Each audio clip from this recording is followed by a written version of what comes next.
दोस्तों, भारतीय जनता पार्टी के अधिकांश नेता आपको आसानी से अब की बार 300 पार, अब की बार 400 पार कहते मिल जाएंगे। ये इतने कॉन्फिडेंटली क्यों बोलते हैं आपको पता है? ये इतने कॉन्फिडेंटली शायद इसलिए बोलते हैं क्योंकि ईवीएम बनाने वाली company BEL Bharat electronic limited में भारतीय जनता पार्टी के 4 सक्रिय नेता महत्वपूर्ण पदों पर बैठे हैं। और ये मैं नहीं कह रहा, बल्कि भारत सरकार के पूर्व अधिकारी मिस्टर EAS शर्मा ने चुनाव आयोग से इस पर सवाल उठाया है। और इसमें जो मनसुख भाई खाचड़िया नाम के जो व्यक्ति हैं, वो वर्तमान में गुजरात राजकोट के जिला अध्यक्ष है भारतीय जनता पार्टी के, जो BEL में बोर्ड ऑफ डायरेक्टर्स में शामिल हैं।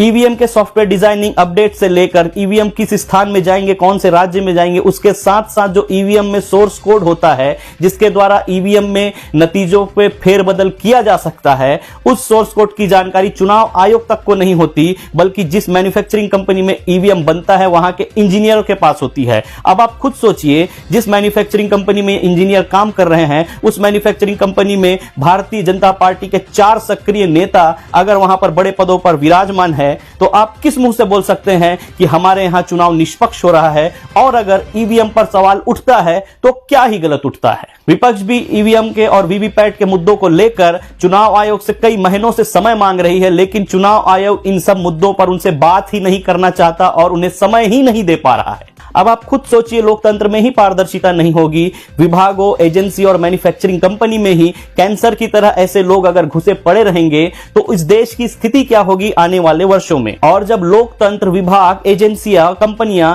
ये सभी अगर इस देश में नहीं के बराबर होंगे तो क्या अरबपति, क्या करोड़पति, क्या लखपति, क्या मिडिल क्लास, क्या गरीब और क्या भिखारी, सबको इसके दुष्परिणाम को भुगतना होगा। जितने विपक्षी दल हैं वो अपनी तमाम यात्राओं को छोड़कर, तमाम जनता के बीच के कार्यक्रमों को छोड़कर केवल वीवीपैट, ईवीएम और इस BEL के मुद्दों पर सड़क पर आए, वरना यह देश में ना लोकतंत्र रहेगा और ना ही विपक्ष रहेगा। सरकारी संस्थानों, एजेंसियों, अधिकारियों का दुरुपयोग करने के बाद, इतना सब कुछ होने के बाद अगर आपको अब भी लगता है कि सरकार बहुत ज्यादा ईमानदार है या फिर लोकतंत्र में हमारे यहां चुनाव निष्पक्ष हो रहे हैं, तो यकीन मानिए आप अंधभक्ति में पागल हो चुके हैं।